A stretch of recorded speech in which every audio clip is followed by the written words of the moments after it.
नमस्कार। PP news line के prime time में आप सबका स्वागत। मैं हूं रजनी अनुभव। आइए सबसे पहले नजर डालते हैं आज दिन भर की प्रमुख सुर्खियों पर।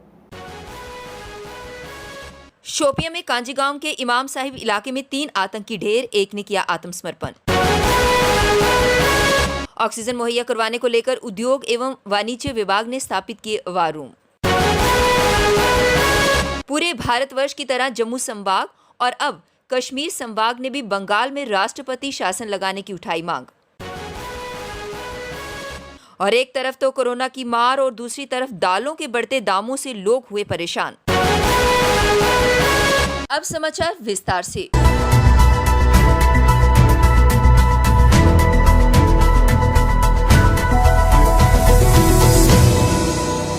कश्मीर में कोरोना महामारी के बीच सेना का आतंकरोधी अभियान अभी जारी है। आज तड़के दक्षिण कश्मीर के जिला शोपियां में कांजी गांव के इमाम साहिब इलाके में आतंकवादियों और सुरक्षा बलों के बीच हुई मुठभेड़ में अलबद्र के 3 आतंकवादियों को मार गिराया गया, जबकि एक आतंकी ने आत्मसमर्पण कर दिया। खुद को सेना के हवाले करने वाले आतंकी की पहचान तौसीफ अहमद के रूप में हुई है। वह हाल ही में अलबद्र में शामिल हुआ था। पुलिस से मिली जानकारी के अनुसार शोपियां के इमाम साहिब इलाके में 3 से 4 आतंकवादियों की मौजूदगी की सूचना के बाद सुरक्षा बलों ने तड़के 1 बजे के करीब इलाके की घेराबंदी शुरू कर दी। अभियान में सेना की 44 आरआर, सीआरपीएफ और जम्मू के एसओजी के जवान शामिल थे। इमाम साहिब पहुंचने के बाद सुरक्षा बलों ने जिस घर में आतंकी छिपे हुए थे उसके नजदीक जाना शुरू कर दिया। आतंकवादियों ने जैसे ही सुरक्षा बलों को अपने नजदीक आते देखा, उन्होंने गोलीबारी शुरू कर दी। जम्मू के डिविजनल कमिश्नर डॉक्टर राघव लंगर ने सीडी अस्पताल में शुरू की गई त्रिस्तरीय व्यवस्था की समीक्षा की। इसमें जीएमसी व अन्य अस्पतालों में मरीजों की भर्ती करने को लेकर उन्हें रेफर करना तक शामिल है। डिविजनल कमिश्नर ने कोविड-19 संक्रमित मरीजों के प्रबंधन के लिए उठाए जाने वाले कदमों के बारे में भी जानकारी ली। उन्होंने कहा कि किस अस्पताल में कितने बिस्तरों की क्षमता है और कितने भर गए हैं, इसके बारे में पूरी जानकारी होनी चाहिए। इसके लिए उन्होंने हर अस्पताल में एक अधिकारी को नियुक्त करने को कहा, जो कि तुरंत सभी की जानकारी दे। जम्मू संभाग के साथ कश्मीर में भी बंगाल में राजनीतिक कार्यकर्ताओं की हत्या व भाजपा कार्यालयों व कार्यकर्ताओं को निशाना बनाने के मामले में अंकुश लगाने की मांग उठी है। श्रीनगर में पार्टी कार्यालय के बाहर हुए प्रदर्शन में भाजपा कार्यकर्ताओं ने तृणमूल कांग्रेस व ममता बनर्जी के खिलाफ प्रदर्शन कर जोर दिया कि केंद्र सरकार बंगाल में गुंडाराज खत्म करने के लिए राष्ट्रपति शासन लगाए।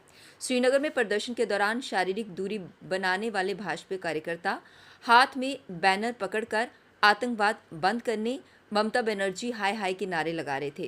वे मांग कर रहे थे कि केंद्र सरकार इस मामले में कार्यवाही करते हुए बंगाल के लोगों को ममता बनर्जी के कुशासन से बचाए। कोविड मरीजों की लगातार बढ़ रही संख्या के कारण अब सरकारी अस्पताल भी कम पड़ने लगे हैं। हालांकि सरकारी आंकड़ों में मेडिकल कॉलेज जम्मू में कुछ बिस्तर जरूर खाली दिखाए जा रहे हैं, लेकिन जीएमसी में क्षमता से अधिक मरीज भर्ती हैं। वहीं अन्य अस्पतालों में भी मरीजों की संख्या लगातार बढ़ रही है। स्वास्थ्य एवं चिकित्सा शिक्षा विभाग के आंकड़ों के अनुसार मेडिकल कॉलेज में 405 बिस्तरों में से 375 पर मरीज भर्ती हैं।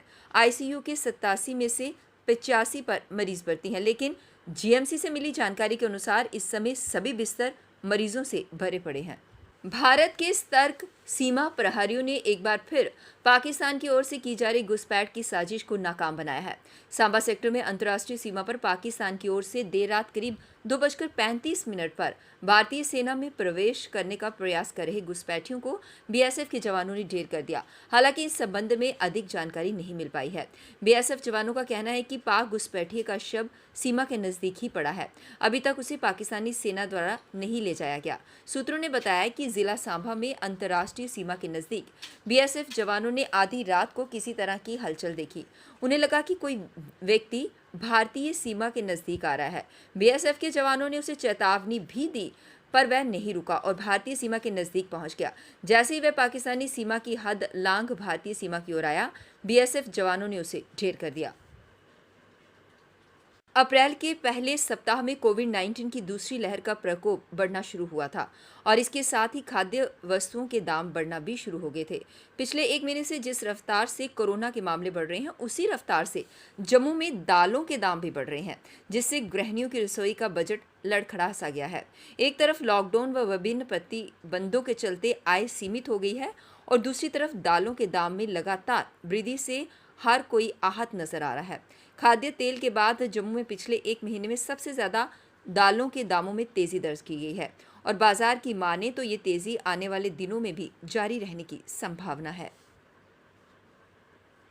कश्मीर में कोरोना की चुनौती का सामना कर रहे लोगों की मदद कर रही भारतीय सेना ने बडगाम के रंगरेट में 250 बिस्तरों वाला अस्पताल बनाया है। उपराज्यपाल, प्रशासन व सेना मिलजुल कर इस अस्पताल के माध्यम से कोरोना से संक्रमित मरीजों का बेहतर उपचार करेंगे। श्रीनगर व साथ सटे इलाकों में कोरोना संक्रमण के मामलों में तेजी के चलते इस कोविड केयर अस्पताल को बहुत जल्द बनाकर तैयार किया गया है। इस अस्पताल में 20 बिस्तरे ऐसे मरीजों के लिए हैं जिनकी हालत गंभीर है, वहीं 230 बिस्तरे अन्य मरीजों के लिए हैं। जम्मू कश्मीर सरकार ने इस अस्पताल के लिए स्वास्थ्य सुविधाएं उपलब्ध करवाई हैं। जम्मू संभाग के अस्पतालों में ऑक्सीजन सप्लाई पर नजर रखने और ऑक्सीजन मुहैया करवाने के लिए उद्योग एवं वाणिज्य विभाग ने वार रूम स्थापित किया है। ये वार जम्मू के उद्योग भवन में स्थापित किया गया है। उद्योग एवं वाणिज्य विभाग के निदेशक अनु मल्होत्रा ने आदेश जारी कर वार रूम स्थापित किया। इसमें केएएस अधिकारी मधुर आनंद को नोडल अधिकारी नियुक्त किया गया है। उनका काम जम्मू संभाग के सभी अस्पतालों में ऑक्सीजन सप्लाई की निगरानी करने के अलावा उसका प्रबंधन भी करना होगा। वार रूम ने बुधवार को काम करना शुरू भी कर दिया। अब वक्त हो चला है एक ब्रेक का, मिलते हैं ब्रेक के बाद। मजबूती की पहचान ACC cement, messrs Bishandas Jaswal and sons, authorised stockist, ACC cement, 45 transport Nagar, Jammu. Break के बाद बढ़ते हैं अगली बड़ी खबर की तरफ। अनूप मित्तल, प्रेसिडेंट कनक मंडी एसोसिएशन का कहना है कि वे होलसेल का सामान बेचते हैं और 10 बजे तक लोग यहां पर नहीं आ पाते। कृपया सरकार से अनुरोध है कि बाजार का टाइम 8 बजे से लेकर 12 बजे तक किया जाए। और उनका ये भी कहना था कि होलसेलर दुकानदारों को कोई परेशानी नहीं आ पाए, इसलिए आगे ईद का त्यौहार भी आ रहा है, उसे देखते हुए बाकी दुकानों को भी खोलने की अनुमति दी जाए। 12 करे 1 करे, क्योंकि हमारा जितना भी काम है वो बैंक के साथ चलता है और हमें बैंकिंग के लिए 10 बजे हम अपनी दुकानें बंद कर रहे हैं। अब हमें जब बैंक में जाने के बाद घर जाना पड़ता है, कुछ हमारे पास रिस्ट्रिक्शंस हो जाती हैं आगे पुलिस की, उससे भी हमें बहुत फ़र्क पड़ता है और पूछताछ हो जाती है। ना ही हमारे पास कोई ऐसे पासिस अभी इशू हुए हैं, ना ही कुछ हुए हैं जिसकी वजह से हमें परेशानी जाती है। हमें हमारे सभी मेंबर्स को और कस्टमर्स को भी हम कहते हैं कि एडमिनिस्ट्रेशन इस बारे में सोचे कि इस टाइमिंग को थोड़ा सा चेंज करना चाहिए। अब लगता है कि जम्मू कश्मीर भाजपा विपक्ष से उसकी भूमिका को छीन लेने की तैयारी में है, जिसका ताज़ा उदाहरण प्रदेश भाजपा के प्रमुख नेता युद्धवीर सेठी का आज का ताज़ा बयान है। मालूम हो कि कोरोना महामारी को लेकर आम लोगों को हो रही दुश्वारियों की बावत कांग्रेस, पैंथर्स पार्टी व अन्य विपक्षी दल लगातार प्रदेश शासन पर हमलावर हैं और वह भाजपा को कोरोना महामारी के मामले में एकदम विफल साबित करने में लगे हैं। लेकिन आज भाजपा नेता युद्धवीर सेठी ने जम्मू शहर में प्रमुख सिटी अस्पताल आदि में जारी अव्यवस्थाओं को लेकर कई सवाल दागे हैं। ऐसा लगता है कि युद्धवीर सेठी यहां कथित तौर पर चरमराती स्वास्थ्य सेवाओं को लेकर विरोध का झंडा उठाकर इंकलाब लाने की कोशिश में है। या कोई ऐसे संस्था जोड़कर जो विधिवत रूप से उन सिलेंडर को सही पेशेंट तक पहुंचाए। और दूसरा, इसमें सबसे बड़ा फ्लॉ क्या है कि कोई भी व्यक्ति अगर फोन वो उठा भी लेते हैं तो उसको डॉक्टर से जाके लिखवा के लाएंगे। आम डॉक्टर के पास डिग्री है पर वो नहीं लिख सकता, खाली हमारे सिटी हॉस्पिटल वाले ही लिख के देंगे तो वो उसको सिलेंडर देंगे। जब तक तब तक हमारा पेशेंट भगवान को प्यारा हो जाएगा। चाहिए इस लापरवाही के लिए कौन जिम्मेदार है? और यहाँ पे कम से कम 1500 बेड जो ऑक्सीजन से लिप्त हों, वो कम से कम 1500 बेड की और यहाँ पे ज़रूरत है। जम्मू के अंदर यहाँ पे वेंटिलेटर की ज़रूरत है, उसके लिए क्या कदम डिपकॉम उठा रहे हैं? ये लोग क्वारंटाइन सेंटर एक व्यक्ति को भी हो जाता है, वो व्यक्ति सिक हो जाता है, उसका पूरा। जम्मू कश्मीर में 10 मई तक लगे संपूर्ण लॉकडाउन के दौरान होलसेल केमिस्ट शॉप का समय बढ़ाए जाने पर प्रशासन का जोरदार स्वागत किया गया। जम्मू फार्मास्यूटिकल डिस्ट्रीब्यूटर्स एसोसिएशन के वाइस प्रेसिडेंट ब्रिजेश गुप्ता का कहना है कि दवाइयों की होलसेल की दुकानों का समय बढ़ाया गया है। समय कम होने से केमिस्ट शॉप मालिकों को होलसेल दुकान से दवाई लाने में खासी दिक्कत पेश आती थी, जिस पर केमिस्ट शॉप मालिकों को काफ़ी हद तक राहत मिलेगी। याद हो कि इससे पहले ये समय सुबह 6 बजे से लेकर 10 बजे था, जो कि अब सुबह 10 बजे से लेकर शाम 7 बजे तक रहेगा।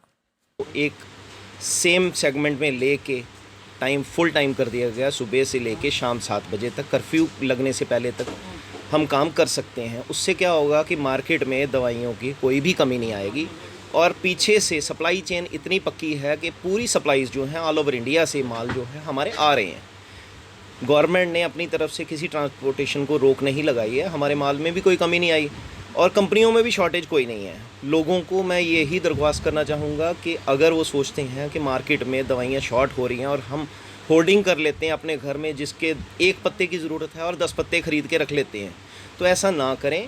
दवाई की कोई भी शॉर्टेज होने वाली नहीं है। पीपी न्यूज लाइन के प्राइम टाइम के आज के इस अंक में बस इतना ही। मुझे और मेरी पूरी टीम को दीजिए इजाजत और आप देखते रहिए पीपी न्यूज लाइन। नमस्कार। जम्मू में आई टेस्टिंग की साइंटिफिक और मॉडर्न टेक्नोलॉजी के लिए हमेशा याद रखें जेम ऑप्टिशियंस, जहां पर रखा जाता है आपकी हर जरूरत का ख्याल। Gem opticians with the facility of eye exercise, A scan, biometry, pachymetry और ऑटोमेटेड फील्ड एनालाइजर। और हाँ, हमारे यहाँ बढ़िया क्वालिटी के ब्रांडेड स्पेक्टिकल्स, सनग्लासेस और कॉन्टेक्ट लेंसेज मिलते हैं। आपका भरोसेमंद एक ही नाम, Gem Opticians, Gandhinagar. Gem Opticians, Nai Basti. Gem Opticians, Amphalla. Gem Opticians, Trikuta नगर।